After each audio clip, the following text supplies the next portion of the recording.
2019 തിരുവനന്തപുരത്തെ അനന്തു ഗിരീഷിന്റെ കൊലപാതകം ഉണ്ടാകുന്നത്. മകന്റെ നീതിക്ക് വേണ്ടി 5 വർഷമായി കാത്തിരിക്കുകയാണെന്ന് അനന്തുവിന്റെ അമ്മ പറയുന്നു. ഇനി ഒരു അമ്മയ്ക്കും ഈ ഗതി ഉണ്ടാകരുതെന്നും റിപ്പോർട്ടറിനോട് അനന്തുവിന്റെ അമ്മ പറഞ്ഞു. 2019 മാർച്ചിലെ അനന്തുവിന്റെ കൊലപാതകം തിരുവനന്തപുരം കരമനയിലെ ഒരു ആളൊഴിഞ്ഞ കുറ്റിക്കാടിൽ വെച്ചായിരുന്നു അനന്തുവിനെ മൃഗീയമായി ഒരു കൂട്ടം ഗുണ്ടാ സംഘങ്ങൾ ആക്രമിച്ച് കൊലപ്പെടുത്തിയത്. ഞാനിപ്പോൾ ഉള്ളത് അനന്തുവിൻ്റെ വീട്ടിലാണ്. അനന്തുവിൻ്റെ കുടുംബം നമ്മുടെ കൂടെ ചേരുന്നുണ്ട്. അമ്മ 2 ദിവസം മുമ്പേ കരമനയിലും ഇതേ സാഹചര്യത്തിൽ ചെറിയൊരു തർക്കം മൂലം ഒരു കൊലപാതകം ഉണ്ടായിരുന്നു. അനന്തുവിനെ തന്നെ സംശയിക്കപ്പെടുന്ന ആ പ്രതികൾ തന്നെയാണ് ഇവിടെയും പ്രതികളായി നിൽക്കുന്നത്.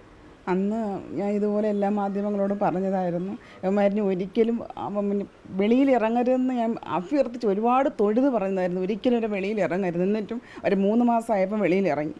എന്നിട്ട് ഈ പോലീസ് അവരെ നിരീക്ഷിക്കുകയോ അവരിറങ്ങിയതിന് ശേഷം എന്ത് ചെയ്യുന്നു എന്ന് അന്വേഷിക്കുകയോ ഒന്നും ചെയ്തില്ല. വീണ്ടും എൻ്റെ മകനെപ്പോലൊരു മകനും കൂടി ഇപ്പം നഷ്ടപ്പെട്ടിരിക്കുകയാണ്. ഇനി എന്താണ് ഞാൻ ഇനി പറയാനുള്ളത്? എന്താണ് എനിക്കിനി ഞാൻ പറയുന്ന ഇത് ഏറ്റവും വലിയ ശിക്ഷ അവന്മാർക്ക് കൊടുക്കണമെന്നേ എനിക്ക് പറയാനുള്ളൂ. ഈ ലോകം കണ്ടതിൽ വെച്ച് ഏറ്റവും വലിയ ശിക്ഷ അവന്മാർക്ക് കൊടുക്കണം. അവരൊരു മനുഷ്യരൊന്നുമല്ല. മനുഷ്യരാണെങ്കിൽ ഇങ്ങനെ ചെയ്യില്ല. നിസ്സാര കാര്യത്തിന് എൻ്റെ മകൻ എന്ത് തെറ്റ് ചെയ്തിട്ടാണ് ഇത്?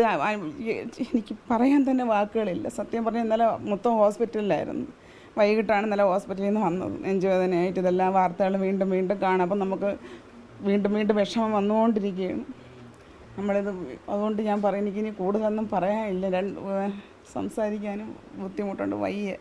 അതുകൊണ്ട് ഇനി അവർക്ക് കിട്ടുന്നില്ല. ഏറ്റവും വലിയ ശിക്ഷ അവർക്ക് കിട്ടണം. ഇനി ഒരു മക്കൾക്കും ഒരു മോനും ഇങ്ങനെ ഒരു ഗതി വരരുത്. ഒരു അമ്മയ്ക്കും ഞാൻ അനുഭവിച്ചതിൻ്റെ അത്രയും വേദന ഇനി വരരുത്. അന്ന് ഞാൻ ഇത് പറഞ്ഞതാണ്. ഇനി ഒരു അമ്മയ്ക്കും ഇവർ കാരണം ഒരു മക്കൾ നഷ്ടമാകരുതെന്ന് ഞാൻ പറഞ്ഞിട്ടും എന്താ നടന്നു? ഒന്നും നടന്നില്ല.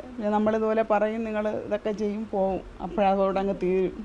അല്ലാതെ ഒന്നും അന്നും അവർ ചോദിച്ച് ഇവർ വെളിയിൽ ഇറങ്ങുമെന്ന് അമ്മയ്ക്ക് വിശ്വാസം ഉണ്ട്. അവർ ഇറങ്ങി 3 മാസമായപ്പോൾ ഇറങ്ങി. വെറും 3 മാസം ഇത്രയും കുറ്റം ചെയ്ത് അവർ 3 മാസമായപ്പോൾ വെളിയിൽ ഇറങ്ങി. എന്നിട്ട് ഇപ്പോഴും ഇതും ചെയ്ത് ഇനി എന്ത് പറയും?